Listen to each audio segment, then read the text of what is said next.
वर्षाचा पहिला सण म्हणजे मकर संक्रांत, तर हा तोच दिवस होता. सगळी क्लिनिंग करून घेतली, देवपूजा केली आणि मग जेवण बनवायला घेतलं. 2-3 गोष्टी हव्या होत्या मला, त्या मी ब्लिंकिट करून घेतल्या.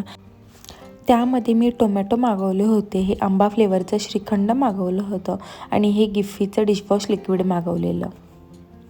मग मी इथे स्वयंपाक करायला घेतला. माझा ऑलरेडी सगळा स्वयंपाक झालेला होता, फक्त पुऱ्या लाटायच्या बाकी होत्या, तर तेच मी इथे शूट केलेलं होतं. पुरींच्या पिठामध्ये मी ओवा, जिरं, हळद, मीठ असं घातलेलं होतं आणि त्यानंतर मी इथे मस्तपैकी पीठ 15 मिनटं मुरवायला ठेवलं होतं. आणि हो, मी रवा पण टाकलेला होता, कारण रवा पुरी करताना 15 ते 20 मिनटं अगोदर पुरीचं पीठ भिजवावं लागतं. आणि पुऱ्या मी ह्या रवा टाकूनच करते, कारण रवा पुरी खरंच खूप टेस्टी लागते. आता मी पुऱ्या लाटायलाच घेणार होते. पिशवीतल्या तेलाचा जोवर आपण असा पुरेपूर वापर होत नाही ना, तोवर आपण बायका ह्या पिशवीला काही सोडत नाही. हॅलो, नमस्कार, मी भावना. मी राहते पुण्यामध्ये. तुमच्या सगळ्यांचं माझ्या एका नवीन व्हिडिओमध्ये खूप खूप स्वागत आहे. मला माहिती आहे मकर संक्रांतीचा व्लॉग मी ऑलरेडी भरपूर उशिरा टाकते, कारण बेबीमुळे मला खरंच जमत नव्हतं आणि आमच्या घरात एक लवकरच लग्न आहे, तर त्याच्याच गडबडीत मी होते. आमच्याकडे मकर संक्रांतीला ना पुरणपोळ्याच केल्या जातात, पण मी काही करत नाही, कारण चिनूमुळे मला हे जेवण बनवणंच फार चॅलेंजिंग होऊन जातं आणि त्यात यांचं ऑफिस चालू असतं, म्हणून हे पण चिनूला एवढं सांभाळू नाही शकत. तर तिला बघत बघतच मला हा सगळा स्वयंपाक करावा लागतो.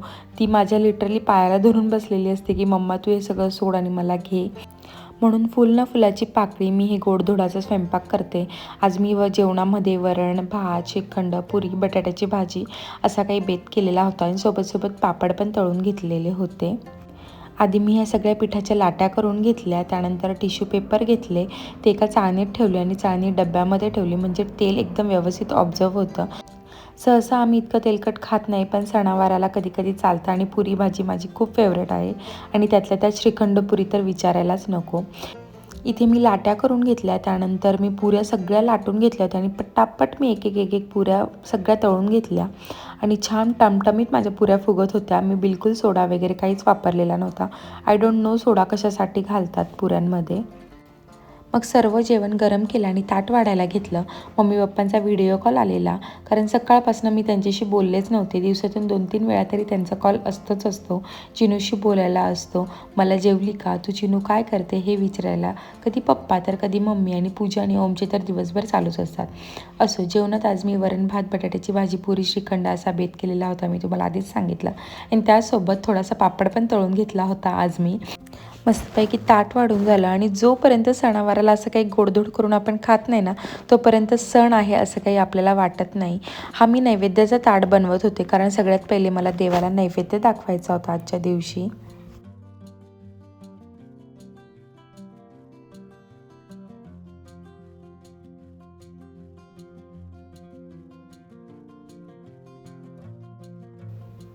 यांनी देवाला परत एकदा दिवा लावला आणि आम्ही नैवेद्य दाखवला.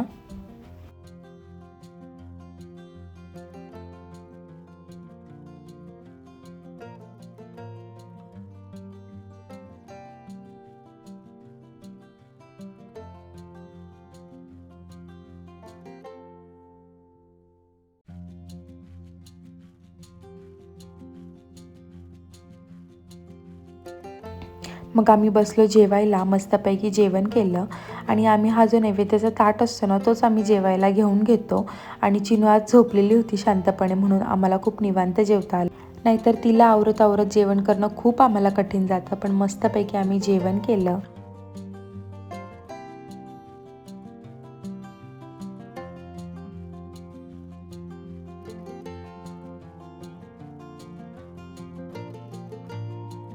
इथे सर्व बायका विठ्ठल रुक्मिणीच्या मंदिरात ओवसायला जातात आणि संध्याकाळी 5 बायकांमध्ये परत एकमेकींना हळदी कुंकू आणि ह्या मिक्स भाज्या आणि तिळगुळ देतात आणि ह्या निमित्ताने आमच्या सगळ्यांच्या छान गप्पा होतात. यावर्षी हा कार्यक्रम करुणाताईंकडे होता. दरवर्षी एकेकाकडे आम्ही जाऊन हा कार्यक्रम करत असतो आणि अशा प्रकारे हे ओवसलं जातं असं म्हणतात. आणि मग छान साड्या घालून सगळ्याजणी येतात आणि एकदम मस्त गप्पा पण होतात. आपण या सगळ्या बायका कधीच एकमेकींसाठी वेळ काढत नाही, पण हा जो हळदी कुंकवाचा टाईम असतो ना जानेवारी महिन्याचा, तो खूप भारी असतो असं मला वाटतं. सगळ्यांकडे एक छान हळदी कुंकवाला जायचं, मस्त मस्त वाण घ्यायचे, छान छान साड्या घालायच्या आणि मस्तपैकी एन्जॉय करायचा हा आपला महिना असतो असं मला वाटतं.